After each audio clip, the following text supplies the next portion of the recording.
पिता ने कहा ठहर, तेरी इतनी जुबान चलने लगी, इतना बदल जाएगा तू। ठहर, मैं बाप हूं, मैं लेने जाऊंगा स्टेशन, मैं गाड़ी ड्राइव करूंगा, मैं अपनी बेटी को लेकर के आऊंगा। बेटे ने कहा तुमको जाना है तो जाओ, ये सब काम मेरे से। बोले तेरी इकलौती बहन है। बोले मुझे मालूम है तो है भाई। एक बात बता, ये इतनी महंगी महंगी मिठाइयां, इतने महंगे महंगे उपहार किस लिए मंगाए गए हैं? बोले बेटी आ रही है, ससुराल जाएगी, उसको देना पड़ेगा। अरे क्या जरूरत है उनको देने की? जब देखो तब उठाए मुंह चली आती है। मां को लगा यार ये लड़का बोल क्या रहा है, आज इसे हो क्या गया है। बोले क्या जरूरत इतने महंगे महंगे उपहार देने की, शादी में दे दिया ना सब, लाखों रुपए दे दिए, मैं कुछ नहीं बोला, मैं एक शब्द नहीं बोला। आपने 50 लाख रुपए इस लड़की की शादी में खर्च कर दिए। जब देखो तब उपहार, जब देखो तब आभूषण, कभी चेन, कभी अंगूठी, कभी पैसा, यही करते रहेंगे कि हम जिंदगी भर। बाप ने कहा यार तुझे हो क्या गया है आज? बोले आज मैं होश में हूं पूरे, कुछ नहीं मिलेगा, कोई आभूषण नहीं, उठाओ इनको अलमारी में बंद किया जाए। बाप ने कहा यार जब देखो तब यहां ससुराल से चली आती है।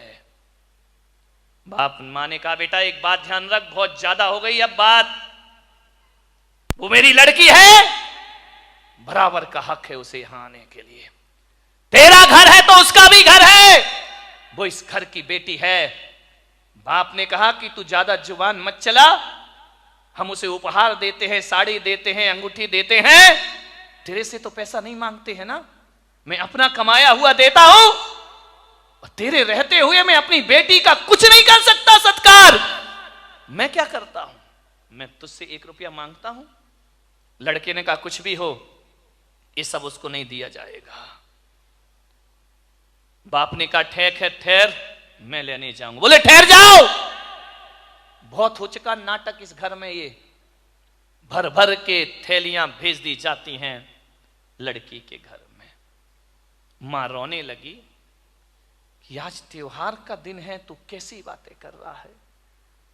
एक बात याद रख बेटा, जब तक हम जिंदा हैं बेटी इस घर में जरूर आएगी, कोई ताकत दुनिया की नहीं है जो रोक सके।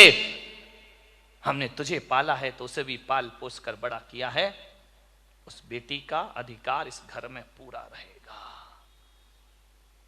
लड़के ने कहा मां इतना अधिकार होता है लड़की का शादी होने के बाद घर में? बोले क्यों नहीं होता है तो हमारी आत्मा का टुकड़ा वो, क्यों नहीं, जब तक हम जिंदा हैं बेटी आएगी इस घर में, कोई ताकत नहीं जो उसे रोक ले।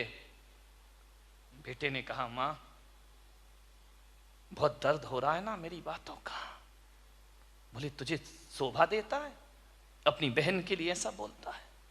नहीं देता मां शोभा, इसीलिए तो बोल रहा हूं। आज बहुत दर्द हो रहा है ना, बहुत दुख हो रहा है ना तुम्हें, आज मैंने 2 कड़वे शब्द बोल दिए, आज बेटा दुश्मन लग रहा है ना तुम्हें।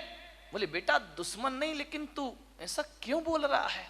बोले मैं इसलिए बोल रहा हूं कि आज 15 साल हो गए मां, बेटी तो हर साल आई, लेकिन तूने कभी दादाजी पर ध्यान नहीं दिया, तूने उन दादाजी को नहीं देखा है जो आज के दिन झार झार आंसू बहाते हैं। क्या हुआ, 15 साल से इस घर में बुआ नहीं आई है मां, ध्यान रखिए। और जब जब बुआ आती है तुम्हारे यही ताने रहते हैं जो मैंने आज बहन के लिए तुम्हें ताने प्रदान किए हैं। ये घर मां यदि बेटियों का है, इस घर में यदि बेटियों का हक है, तो सबसे पहली बेटी तो आपकी बेटी नहीं, मेरे दादाजी की बेटी का हक पहले होना चाहिए, मेरी बुआ का हक इस घर में पहले होना चाहिए। मेरी बुआ जी 15 साल से नहीं आ पा रही है यहां, क्योंकि आपने जो अपमान उसका किया है, ये शब्द मेरे नहीं है मां, ये तूने ही तो कहे थे कि जब देखो तब चली आती है, यही शब्द तो मैंने बहन के लिए कहे हैं। और जब तुमने कहे थे कि इतना खर्चा होता है इस ननंद के आने पर, तो मेरे दादाजी ने भी तो यही कहा था ना कि मैं अपनी कमाई दौलत देता हूं, तुमसे क्या मांगता हूं। उस पर ब्रेक कौन होते हो तुम लगाने वाले, रोक लगाने वाले कौन होते हो? क्या इस घर में बुआ नहीं आना चाहिए? उसका भी तो घर है ना ये। 15 दिन 15 साल से राह देखती है, मैं भी अपने पीहर में जाऊं। दुर्भाग्य है कि इस घर में बेटियों का तो स्वागत होता है, लेकिन बेटी बेटी में बड़ा भेद किया जाता है। अपनी बेटी बेटी, ससुर की बेटी बेटी नहीं है, ध्यान रखिए। आज ऐसी बेटियां भी हैं जो थाली लिए इंतजार करती हैं कि शायद पीहर से कोई बुलावा आ जाए हमारे लिए।